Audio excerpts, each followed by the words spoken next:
E aí galera, eu sou o Matheus Maia e eu vou fazer um cover da música do Luan Santana, Te Esperando.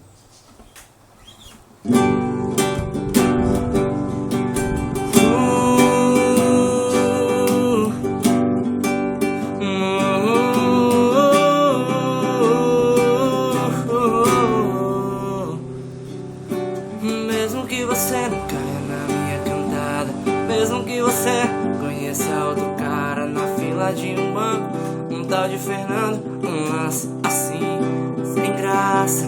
Mesmo que vocês fiquem sem se gostar, mesmo que vocês casem sem se amar, depois de 6 meses um olhe pro outro, e aí, pois é, sei lá. Mesmo que você suporte esse casamento por causa dos filhos por muito tempo, 10, 20, 30 anos, até se assustar com os seus cabelos brancos. Um dia vai sentar numa cadeira de balanço, vai lembrar do tempo em que tinha 20 anos. Não vai lembrar de mim e se perguntar por onde esse cara deve estar. E eu vou estar te esperando, nem que já esteja velhinha, gaga, com 90 viúvas sozinha, não vou me importar. Vou ligar, te chamar pra sair, namorar no sofá, nem que seja além dessa vida. E eu vou estar te esperando.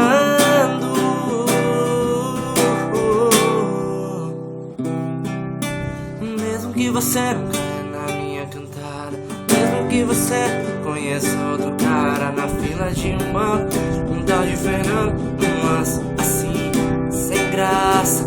Mesmo que vocês fiquem sem se gostar, mesmo que vocês casem sem se amar, depois de 6 meses um olhe pro outro, e aí, pois é, sei lá. Mesmo que você suporte esse casamento por causa dos filhos por muito tempo, 10, 20, 30 anos, até se assustar com os seus cabelos brancos. Um dia vai sentar numa cadeira de balanço, vai lembrar do tempo em que tinha 20 anos, vai lembrar de mim e se perguntar por onde esse cara deve estar. E eu vou estar te esperando, nem que já esteja velhinha, gaga, com 90 viúvas sozinha, não vou me importar. Vou ligar, te chamar pra sair, namorar no sofá, nem que seja além dessa vida. E eu vou estar te esperando, nem que já esteja velhinha, gaga, com 90 viúvas sozinha, não vou me importar. Vou ligar, te chamar pra sair, namorar no sofá, nem que seja além dessa vida. E eu vou estar te esperando.